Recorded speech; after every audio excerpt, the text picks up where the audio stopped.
नमस्कार प्यारे साथियों, कैसे हैं आप सभी। मैं आपका दोस्त एक बार फिर से हाजिर हूं आपके सामने बहुत ही महत्वपूर्ण वीडियो लेकर। जैसा कि आप सभी जानते हैं, कंप्यूटर अनुदेशक का परिणाम 31 अगस्त को जारी हो गया था, मगर परिणाम के बाद में जो चयनित अभ्यर्थी हैं वो केवल और केवल डीवी का इंतज़ार कर रहे हैं। डीवी के सत्यापन की अभी डेट आई नहीं है, दस्तावेज सत्यापन की डेट आई नहीं है, मगर उससे पहले कुछ विवादों ने फिर से जन्म ले लिया है। यूँ कहें कि ये भर्ती अब तक केवल और केवल विवादों से घिरी रही है तो शायद गलत नहीं होगा। साथियों, परिणाम आने से पहले विवाद था कि 1427 ही पास होंगे, सीटें खाली जाएगी या फिर सीटें बिक रही है, ओएमआर फिल हो रही है। तरह तरह की इस पे कयास लगाए जा रहे थे, तरह तरह की अफवाहें थी। लेकिन परिणाम आने के बाद में अफवाहें आज भी है, बस विषय बदल चुके हैं। अब जो अफवाहें हैं उनकी बात करेंगे। दूसरी बात करेंगे कि कंप्यूटर अनुदेशक में जो चयनित हो चुके हैं उनको ज्वाइनिंग कब तक मिल जाएगी, इस विषय में बात करेंगे। इसके अलावा हम बात करेंगे कि ज्वाइनिंग तब होगी जब डीवी होगा, दस्तावेज सत्यापन होगा। तो आखिर दस्तावेज सत्यापन कब तक होगा, कब इसका शेड्यूल जारी होगा और कब से जो दस्तावेज सत्यापन है वो शुरू होगा और कब तक पूरा हो जाएगा। तो ये जो प्रक्रिया है वो कब से शुरू होने वाली है, इस विषय में हम बात करेंगे। मगर साथियों, सबसे पहले एक इम्पोर्टेंट निवेदन करना चाहूँगा कि जो भी चयनित अभ्यर्थी हैं वो हों या जिनका चयन नहीं हो पाया है वो हों, अफवाहों से दूर रहें। साथियों, मार्केट में बहुत तरह तरह की अफवाहें हैं, कुछ अफवाहों की हम बात भी करेंगे, मगर आप सभी से निवेदन है कृपया अफवाहों से अपने आप को दूर रखें और केवल अपना ध्यान अपनी पढ़ाई हो या फिर आपके जो निजी कार्य हैं उनमें रहें। अफवाहों से दूर रहें, खासकर ट्विटर, फेसबुक पे जो सोशल मीडिया पे आजकल अफवाहें चल रही है उनसे दूर रहें। उनका यथा स्थिति से कोई दूर दूर तक वास्ता नहीं है। ऐसा आपने अभी परिणाम आया तब भी देख लिया होगा। परिणाम से पहले जो अफवाहें थी 1427 हो या फिर ओएमआर फिल करने की हो या फिर जो भी अलग अलग अफवाहें थी, सब अफवाहें धरी की धरी रह गई है, जबकि सच कुछ अलग ही निकला। तो ठीक वैसा ही अब आगे होने वाला है, इसलिए आपसे कहूँगा अफवाहों से दूर रहें। अब क्या क्या अफवाहें हैं। सबसे बड़ी जो अफवाह है, अब कुछ लोग इसे सच मान बैठे हैं, वास्तविक मान बैठे हैं, मगर दोस्तों मेरा काम है सिर्फ बताना, मानना या नहीं मानना सामने वाले पे डिपेंड करता है। अक्सर अच्छा और बुरा दोनों के मायने जो होते हैं वो अलग अलग आदमी के लिए अलग अलग होते हैं। उदाहरण के लिए मैं आपको दूं तो जब बरसात होती है तो किसान ऊपर वाले को धन्यवाद देता है, मगर जो रेडी लगा के सड़क पर बैठा है वो व्यापारी भगवान को गाली देता है। तो कुल मिला के अच्छे और बुरे चीज़ों का जो मायना है वो अलग अलग लोगों के लिए अलग अलग होता है। शिथिलता भी कुछ वैसी ही है। इसका कुछ लोगों के लिए अच्छा मानना है कि शिथिलता मिलेगी तो कुछ गरीब परिवार के जो बच्चे हैं 1 नंबर या 2 नंबर से रह गए हैं उनको जॉब मिलेगी, उनकी सरकारी नौकरी मिलेगी, वो अपने परिवार का भविष्य बना पाएंगे। मगर दूसरा पहलू ये भी है, अगर शिथिलता मिलती है तो जो शिक्षा का स्तर है वो नीचे गिरेगा। जो अभ्यर्थी 40 नंबर नहीं ला सके वो भला किसी को क्या पढ़ाएंगे, ऐसा उनकी काबिलियत पे भी शक होता है। दूसरी जो दुहाई दी जाती है शिथिलता पर कि पेपर बहुत कठिन स्तर का था। साथियों, एक बात आप मान लीजिए, एक बात आप तय कर लीजिए कि पेपर कभी भी कठिन या इजी नहीं होता है। कोई भी क्वेश्चन अगर हमें आ जाता है तो वो हमारे लिए सरल है, अगर वही क्वेश्चन दूसरे सामने वाले को नहीं आता है तो वो कठिन हो जाता है। जिस परीक्षा में 3000 फेल हुए हैं, याद रखना उस परीक्षा में 7000 अभ्यर्थी ऐसे भी हैं जिनका चयन हुआ है और कुछ अभ्यर्थी तो ऐसे भी हैं जिनके 150 प्लस हैं। तो साथियों, चुनाव आपको करना है कि शिथिलता एक जायज़ है या नाजायज़ मांग है। मगर शिथिलता को लेकर तरह तरह की वीडियोस, तरह तरह की क्लिप्स हमारे सामने आ रही है। साथियों, एक बात आप देखेंगे, गौर करने वाली बात है कि जितनी मेहनत अभी शिथिलता मांगने के लिए की जा रही है, अगर उतनी ही मेहनत यकीन मानिए अगर आपने पढ़ाई के लिए की होती तो आज शायद बात कुछ और होती। मगर शिथिलता मिलना इतना आसान नहीं है। शिथिलता मिलना मतलब है कि घास में सुई का मिलना, घास के ढेर में सुई का मिलना। शिथिलता मिलने के लिए इतनी ज़्यादा प्रोसेस है जिससे आप सुनेंगे तो आप खुद कंफ्यूज हो जाएंगे। सबसे पहले एक कैबिनेट की मीटिंग बुलाई जाएगी, प्रस्ताव रखा जाएगा, उसको पास करवाया जाएगा, फिर जो कार्मिक विभाग को रिपोर्ट भेजी जाएगी, कार्मिक विभाग उसमें हस्तक्षेप करके उसमें सुधार करके जो है RSMSSB को भेजेगा और RSMSSB फिर दोबारा से रिजल्ट जारी करेगा। और वो जो है ये प्रोसेस है, ये सुनने में इतनी लंबी लग रही है, तो आप सोचिए जब हकीकत में होगा तो कितना लंबा होगा और क्या वास्तविकता में ऐसा पॉसिबल है। साथियों, OBC विसंगति का मामला जो कि एक जायज़ मांग है, जो कि हकीकत में परिस्थिति बनी हुई है OBC के साथियों के साथ, मगर उसको लेकर भी अभी तक सरकार ने कुछ भी नहीं किया है, नहीं उनके कानों तक जूं तक नहीं रेंगी है। तो आप कैसे सोच सकते हैं कि शिथिलता इतनी आसानी से मिल जाएगी या फिर मिल जाएगी। शिथिलता केवल और केवल एक अफवाह है। कुछ नेता लोग हैं जिन्होंने उन मेहनत करने वाले लोगों को मतलब गलत चीज़ें बता के और जो है वहाँ पे बैठा दिया है अपनी राजनीति चमकाने के लिए। एक बात बताऊं साथियों, जिस दिन शिथिलता की अब पहली बार शिथिलता का माइंड में आया, अगर उसी दिन किसी ने उनको सही राह दिखा दी होती कि नहीं आपको दोबारा प्रयास करना चाहिए, जो अब तक बाकी भर्तियों में दिखाया जाता था कि आपको फिर से पढ़ना चाहिए, फिर से प्रयास करना चाहिए, तो शायद आज उन बेरोज़गारों के साथ खिलवाड़ नहीं हो रहा होता। अभी मेरी बात जो है वो थोड़ी नेगेटिव लगेगी, गलत इम्पैक्ट पड़ेगा, लोग गलत समझेंगे, मुझे ही गलत मानेंगे और हो सकता है कि आप मेरे कमेंट बॉक्स में गालियां भी लिखें। मगर साथियों, मैं कमेंट बॉक्स हमेशा खुला रखता हूं, जो बोल रहा हूं सच बोल रहा हूं। मेरा किसी भी संस्था हो, किसी कोचिंग हो या फिर किसी भी राजनीतिक पार्टी से कोई दूर दूर तक वास्ता नहीं है। मैंने आपको सत्यता बताने की कोशिश की है। मैं अपने हर वीडियो में यही बताने की कोशिश करता हूँ कि दोस्तों, शिथिलता जो है केवल और केवल एक वहम है, एक अफवाह है और एक भ्रांति है जो आपके मन में बैठ चुकी है। जिस प्रकार CAA प्रोटेस्ट हुआ था, कुछ लोगों को सिर्फ बरगलाया गया था और उनको धरना दिलवा दिया गया था, जबकि हकीकत में जो धरना दे रहे लोग थे उन्हें पता नहीं था कि वो क्यों दे रहे हैं।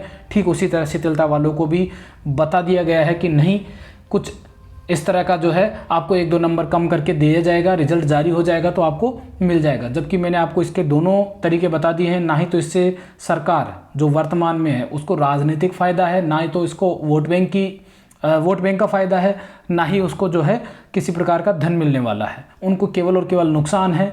तो सरकार जो है वो पहले तो अपनी सरकार बचाने में कामयाब नहीं हो पा रही है, तो आपको शिथिलता देना कहीं ना कहीं जो है धूल में लठ देने वाली बात हो गई है और आप जो है व्यर्थ मेहनत कर रहे हैं। साथियों, जितनी मेहनत आप आज मांगने के लिए कर रहे हो, अगर आपने इतनी ही मेहनत इससे थोड़ी सी कम चलती मगर पढ़ने के लिए की होती तो शायद आज बात कुछ और होती। और ये मांगते मांगते कहीं ऐसा ना हो जाए कि आप अपना वक्त भी गंवा दें और हाथ भी कुछ नहीं लगे और कल फिर अपनी एज लिमिट को लेकर भी आपको शिथिलता के लिए लड़ना पड़े। तो साथियों, आप विद्यार्थी हैं, अभ्यर्थी को थोड़ा सा समझना चाहिए कि आपको सही और गलत में चुनाव करना है तो कैसे करना है। साथियों, जो है अब शिथिलता को लेकर हमने कुछ पोल करवाए थे, आम लोगों की राय मांगी थी। ये मेरी राय नहीं है, आम लोगों की राय है। कंप्यूटर अनुदेशक भर्ती में शिथिलता की मांग 429 वोट है। उनमें से ज़्यादातर लोग अभी तक भी, आप सोचिए, इस भर्ती से जो लोग जुड़े हैं उनमें से ही कुछ लोग ऐसे हैं जो इसे नाजायज़ मांगते हैं। ज़्यादातर लोग जो है इसे नाजायज़ मांगते हैं। अगर मान लो सरकार आपको शिथिलता दे भी देती है तो ये जो गुट है जो इसको नाजायज़ मांगता है, ये आपके खिलाफ हाई कोर्ट में अपील करेगा। आपको एक बात बता देता हूँ, EWS का जो आरक्षण दिया गया है वो तो सवर्णों के गरीब अभ्यर्थियों के लिए बहुत अच्छी बात है ना, मगर सुप्रीम कोर्ट में उसके खिलाफ भी याचिका दायर की गई थी और उस पर अभी तक भी सुनवाई चल रही है। EWS जो आपको आरक्षण दिया गया है, तो आप समझ सकते हैं शिथिलता पर कितना बवाल खड़ा होने वाला है। शिथिलता कंप्यूटर अनुदेशक भर्ती में आप क्या चाहते हैं बचे हुए पदों को लेकर। यहाँ भी हमने एक पोल करवाया, 445 अभ्यर्थियों ने जो है इसमें पार्टिसिपेट किया और यकीन मानिए 445 में से आप समझ सकते हैं ज़्यादातर अभ्यर्थी ऐसे हैं, ज़्यादा से ज़्यादा 54% ऐसे अभ्यर्थी हैं जो ये मानते हैं कि नई वैकेंसी आनी चाहिए। नई वैकेंसी के क्या फ़ायदे हैं, एक बार फिर से 3 से 4 लाख युवाओं को अपना भविष्य आजमाने का मौका मिलेगा। दूसरी चीज़, सरकार के भी कोष में जो है धनराशि आएगी, फॉर्म फीस आएगी। तीसरी, वोट बैंक बढ़ेगा उनका, नई वैकेंसी आएगी। तो जो अभ्यर्थी लास्ट ईयर में थे और डॉक्यूमेंट्स की वजह से नहीं हो पाए थे उनको फिर से मौका मिलेगा और जो शिक्षा का स्तर है वो भी उच्चतम रहेगा, गिरेगा नहीं। तो कहीं ना कहीं जो है इसके फ़ायदे ही फ़ायदे हैं, नुकसान कुछ भी नहीं है अगर कुछ लोगों के स्वार्थ को छोड़ दें तो साथियों, शिथिलता मिलना केवल और केवल घास में सुई ढूंढने का बराबर है। तो इस बात को आप समझ चुके हैं, ये केवल और केवल अफवाह है। अफवाहों से दूर रहें तो ज़्यादा बेहतर होगा। दूसरी जो बड़ी अफवाह है वो है भर्ती रद्द। इस अफवाह पे अभी तक भी कुछ लोग हैं जो जी रहे हैं। ये तब से जी रहे हैं जब से पेपर हुआ था। पेपर होते ही तुरंत जो है एप्लीकेशन के माध्यम से पेपर आउट हुआ, ऐसी न्यूज़ जो है मार्केट में फैला दी गई। उसके बाद में जो है हाई कोर्ट में रिट लगाकर इसको, जैसे कि पेपर के लिफाफे जो है खुले मिले थे, नकल हुई है, तरह पेपर आउट हुआ है, इस तरह की जो अफवाह फैलाकर इसको फिर से रद्द करवाने की कोशिश की गई थी, वो भी जो है नाकाम साबित हुए। फिर इसके रिजल्ट को अटकाने की कोशिश की गई, वहाँ भी नाकामी मिली। और अब जो है फिर से एक नई मतलब जो है नई उनकी चाल चल रहे नई चाल है उनकी कि इसको हाई कोर्ट के माध्यम से जो है रद्द करवाया जाए। तो साथियों, इस बात से आप दूर हो जाइए, भर्ती किसी भी कीमत पे रद्द नहीं होने वाली है। बल्कि मैं ये कहूँगा कि इन दिनों में जो भर्तियाँ हुई है, सबसे प्योरिटी और सबसे ईमानदारी के साथ किसी भर्ती का आयोजन हुआ है तो वो केवल और केवल आपकी कंप्यूटर अनुदेशक भर्ती है। इस पर किसी प्रकार का लाग लांछन नहीं है। बाकी सफ़ेद कागज़ पे ही दाग लगाए जाते हैं। तो सिंपल सी बात है, जो जितना अच्छा होगा उस पर दाग उतने ही ज़्यादा लगाने की कोशिश होगी। तो भर्ती जो रद्द होगी ये तो केवल और केवल अफवाह है। दूसरी अफवाह मार्केट में और फैल रही है कि फाइनल मेरिट लिस्ट आएगी। साथियों, एक बात तो आप सबके सामने है कि 3000 पद खाली रह गए हैं। 3000 पद में से कुछ पद जो है वो टीएसपी एरिया के हैं। 800 के करीब जो है वो पद टीएसपी एरिया के हैं। बाकी जो पद हैं 2000 और 2100-2200 के आसपास जो पद हैं वो आपके SC ST और मतलब जो अलग श्रेणियां हैं उनके हैं। तो साथियों, SC ST के पद खाली रहने की जो संभावना है वो थोड़ी कम है। हालांकि इसका ऑफिशियल डेटा हमारे पास नहीं आया है, बट इसकी संभावना इसलिए कम है क्योंकि वहाँ पे जो मिनिमम मार्क्स की जो गारंटी है वो है 70 नंबर। मतलब 70 नंबर ही आपको लाने हैं, 35 ही आपको लाने हैं। तो वहाँ पे बहुत सारे अभ्यर्थी ऐसे होंगे जिनके पास 40 नंबर की बाध्यता नहीं है। अब आप सोचिए, जनरल में जो अभ्यर्थी 35 नंबर से ज़्यादा आ रहे हैं और 1-2 नंबर जो शिथिलता की मांग कर रहे हैं, वो अभ्यर्थी SC ST के तो हो ही नहीं सकते, वो तो पास हो चुके। तो सीधी सी बात है, जो सीटें खाली रही है वो SC ST की सीटें खाली कम रही है। जो ज़्यादातर सीटें खाली रही है वो EWS, OBC और जनरल में भी बहुत कम चांस है कि सीटें खाली रही होगी। तो मतलब ज़्यादा जो सीटें हैं वो इन्हीं जो है MBC हो गई, उन्हीं आरक्षित वर्गों की सीटें हैं। तो कुल मिला के जो है जो 3000 पद खाली रह गए हैं वो केवल और केवल SC ST या TSP के नहीं हैं। उनमें कुछ सीटें OBC की भी है, कुछ सीटें EWS की भी है, कुछ MBC की भी है। और जैसा कि मैंने आपको प्रीवियस वीडियो में बताया था कि OBC, MBC, EWS की जो सीटें खाली रह जाएगी, उन्हें जो योग्य कैंडिडेट नहीं मिलेंगे तो उन्हें जो है जनरल के हिसाब से भरा जाएगा, जनरल में काउंट करके भरा जाएगा।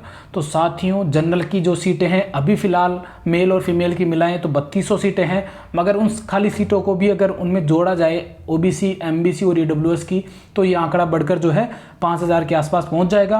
और 7000 तो कुल अभ्यर्थी ऐसे हैं जो पास हुए हैं। तो फाइनल मेरिट लिस्ट की कहीं जो है ज़रूरत ही नहीं पड़ने वाली। फाइनल मेरिट लिस्ट का कोई ऑप्शन निकलने ही वाला नहीं है।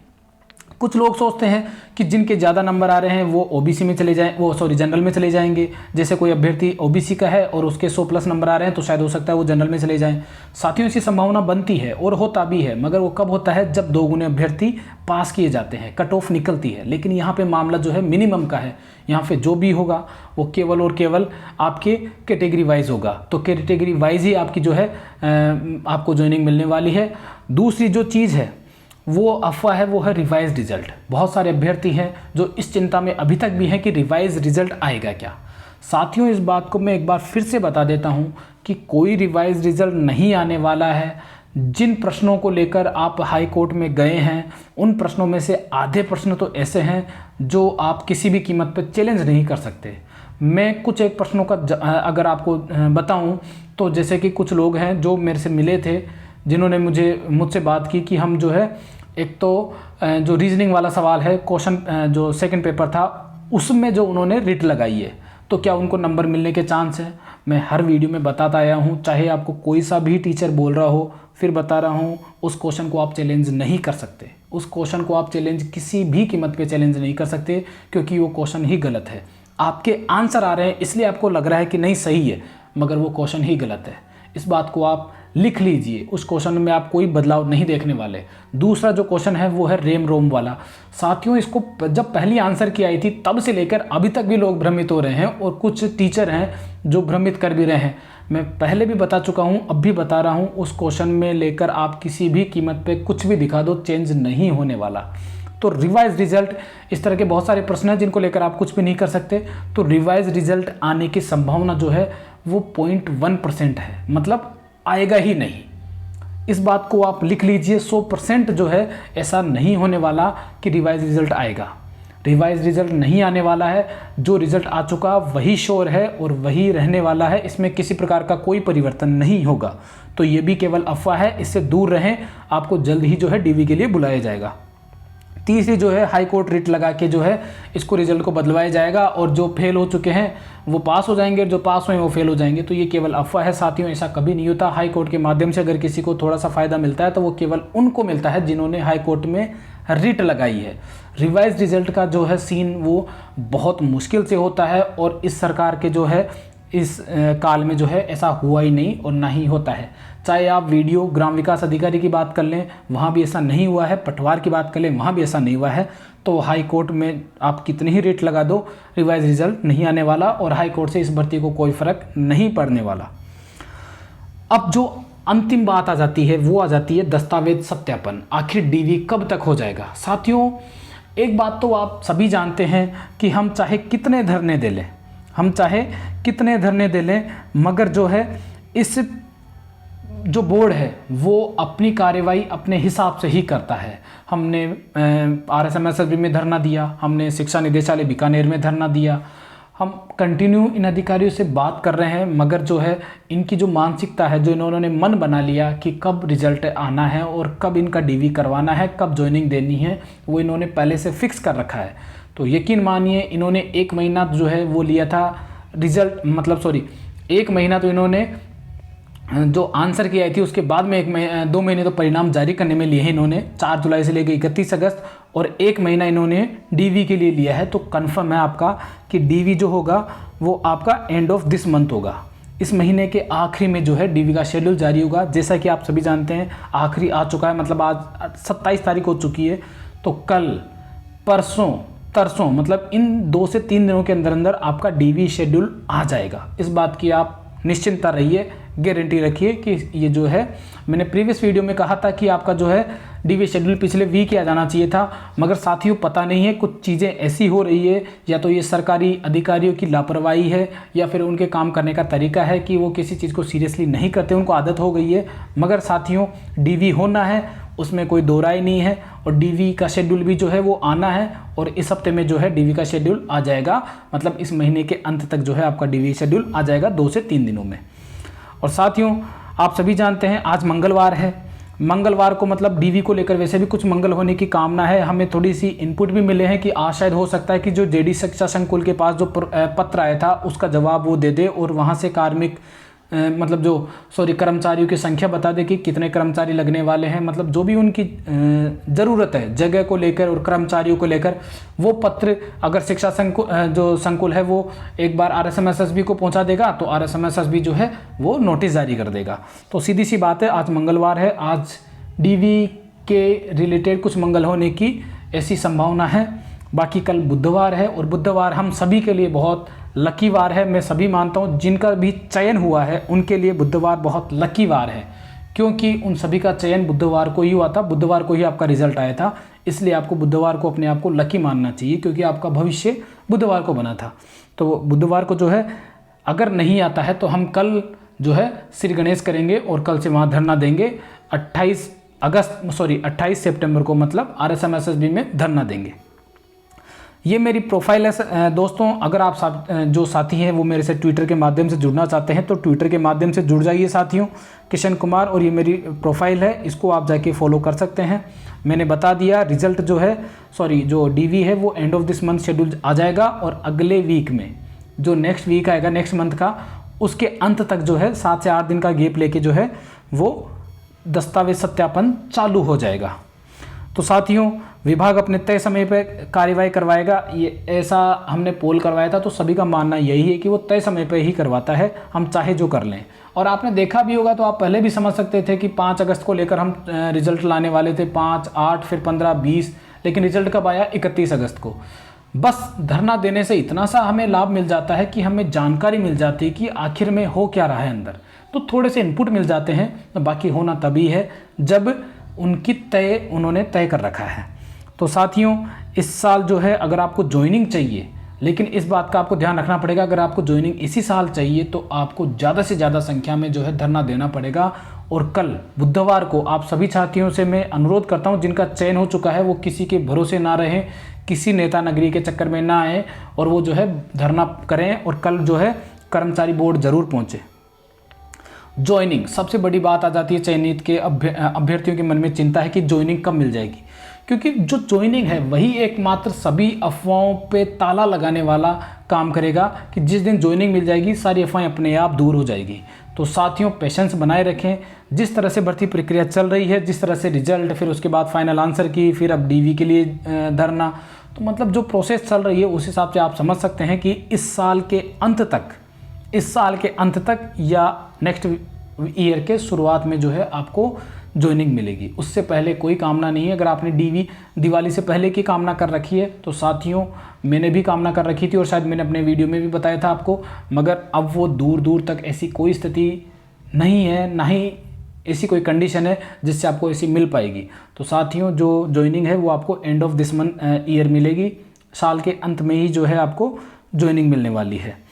साथियों, उम्मीद करता हूं कि मैंने आपके सभी अफवाहों को दूर करने की कोशिश की होगी। अगर आपको ये वीडियो पसंद आया है तो चैनल को सब्सक्राइब कर सकते हैं, ये आपके ऊपर डिपेंड करता है, तो इसके लिए मैं आपसे ज़्यादा अनुरोध नहीं करूँगा। साथियों, एक बात फिर से कह देता हूँ कि इस बात को ध्यान रखें, वो साथी जो शिथिलता की मांग कर रहे हैं इस बात को ज़रूर गौर करें कि मांगने वाले कभी मेहनत वाले हुआ करते थे, मगर कुछ लोगों ने उन्हें मांगने वाला बना दिया। उन भोले लोगों को इस बात का पता ही नहीं चल रहा। अब भी वक्त है, उठ जाओ, वरना कल एज में भी शिथिलता मांगनी पड़ जाएगी। इस बात को ज़रूर सोचना साथियों, ये सच है। इस बात को आज नहीं तो कल आपको समझना ही पड़ेगा और ये वास्तविकता है, इसे स्वीकार करना ही पड़ेगा। तो चलता हूँ साथियों, विदाई लेता हूँ आपसे। मिलूंगा आपसे अगले वीडियो में। कोई भी अपडेट होगी तो मैं तुरंत आपके सामने लेकर आऊँगा, निष्पक्षता के साथ में। निष्पक्षता ही मेरा केवल और केवल उद्देश्य है, वास्तविकता ही केवल मेरा मकसद है। मिलूंगा अगले वीडियो में, तब तक के लिए इजाज़त दीजिए। जय श्री राम, धन्यवाद।